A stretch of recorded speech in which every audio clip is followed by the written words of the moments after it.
How's it going, everybody? My name is Warner Fields with Fields of Profit. I'm a six-figure Amazon seller and full-time student, and in this video I've got a topic for you guys. Some of you guys might not like me very much after this video, but I'm going to be trying to kind of convince you a little bit as to why you should probably stop doing as much retail arbitrage. If you're fully retail arbitrage, I'm going to be kind of showing you why it's not going to be a great, sustainable, long-term business plan for you.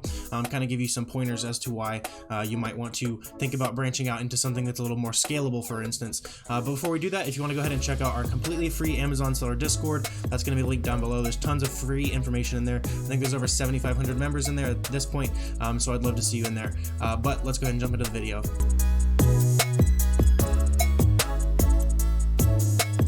So I will preface this video by saying that I've never significantly done a ton of retail arbitrage myself, for the reasons that I'm going to be going through today.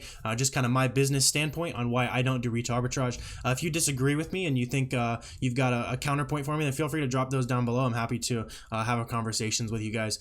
So the first reason that I personally don't like retail arbitrage, and I think you should consider as you're planning your business for the long term, is that retail arbitrage is not nearly as scalable as many of the other Amazon business models. This is because every time you want to go buy product, you have to physically go and drive to the store, pick up the product. You have to hope that enough product is there to make it worth your time. Sometimes the product is gone, and eventually you're going to be at a point where you have more money to spend than you yourself can go find products for.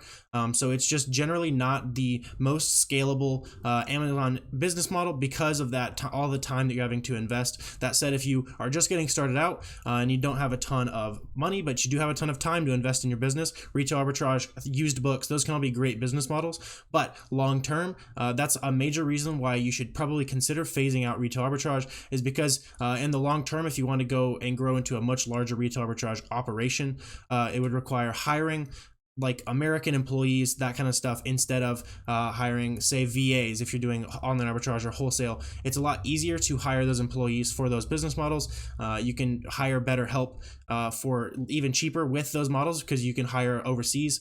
And so scaling your retail arbitrage operation is going to be fairly difficult, and that's kind of the main reason why I personally don't recommend doing retail arbitrage in the long run. So the second reason that I think you should consider adding extra business models to your Amazon business is that you're not able to spend your money fast enough long term with your retail arbitrage. I kind of touched on this briefly just a second ago, but basically your goal as an Amazon seller is to spend your money as quickly as possible.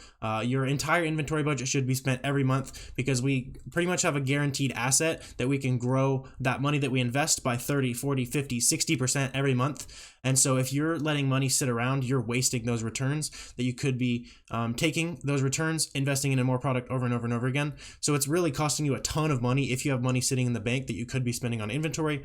And with retail arbitrage, as we touched on with the scalability issues, you're going to have trouble spending enough money at scale.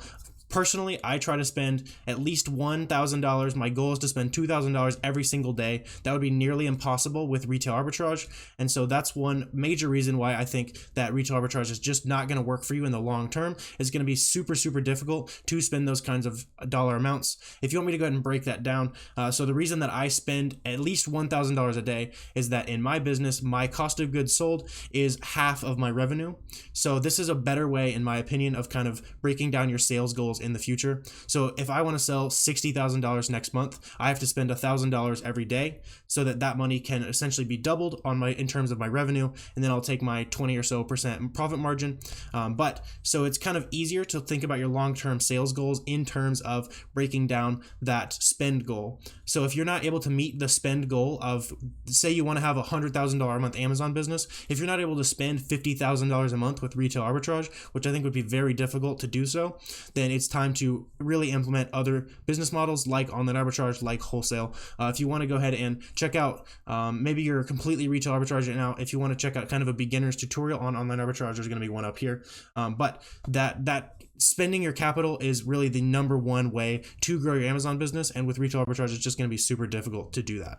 Another reason why I don't love retail arbitrage is because a lot of the products that you're finding in store that tend to be super profitable are brands that are really hard to get ungated. This makes it especially difficult for beginners. As a relatively experienced Amazon seller myself, getting those ungates isn't super difficult, but especially for you beginners, a lot of those products you're going to be finding on the shelves that are really, really profitable are going to be gated behind some pretty powerful, difficult to unlock brands. So that's going to be one thing that's going to slow down your business. Whereas if you implement something like online arbitrage, arbitrage. There's going to be products that are profitable in almost every brand, every category, tons of opportunity out there that will meet whatever you're ungated in. So I think that's really just going to add another barrier to entry. Like we're talking about, we're trying to spend money as fast as possible. So if those products that we could potentially be spending money on are buried behind brands that are difficult to ungate, or you don't even know how to get ungated in, then you're really just passing on that potential to spend money that you could then turn into revenue and profit. Another reason that I'm not the biggest fan of retail arbitrage is that with retail arbitrage, like I kind of touched on this earlier, but you never really know if you're going to be able to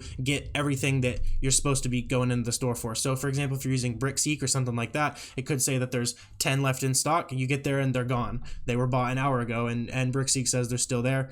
So that's going to be something that really kind of brings your business down. If you go to the store and there's only 4 units of that product that you're looking to buy profitably, are you really going to be able to spend your money fast enough? That's kind of the major question that this all goes back to, is are you able to spend your money fast enough?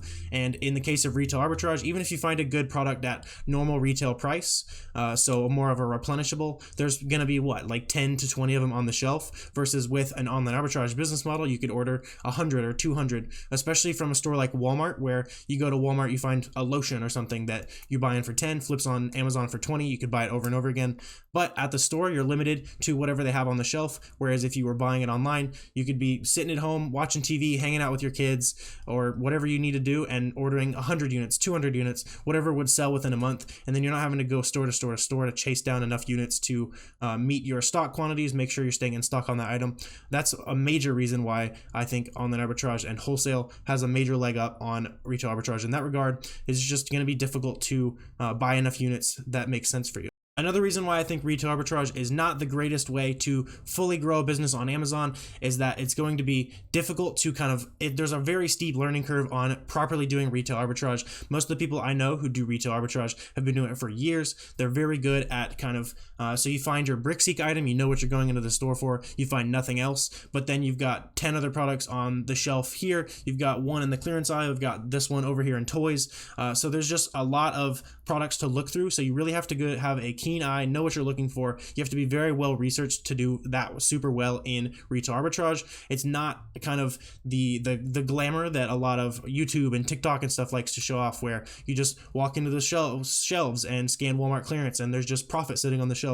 You really do have to know what you're looking for, and the same could be said about online arbitrage 100%. But that's the reason why I tend to love those sourcing softwares like Tactical Arbitrage or Keepa. You can do manually sourcing other people's stores with Keepa. If you want a tutorial on kind of getting your feet wet in online arbitrage, you can do it using just Keepa. If you're already a retail arbitrage seller watching this mad at me about how I don't like retail arbitrage, if you want to kind of dip your toes in online arbitrage, there's going to be a video right there that'll kind of guide you into kind of dabbling into online arbitrage. You probably already have a Keepa subscription since you're doing retail arbitrage, and so that could be useful for you.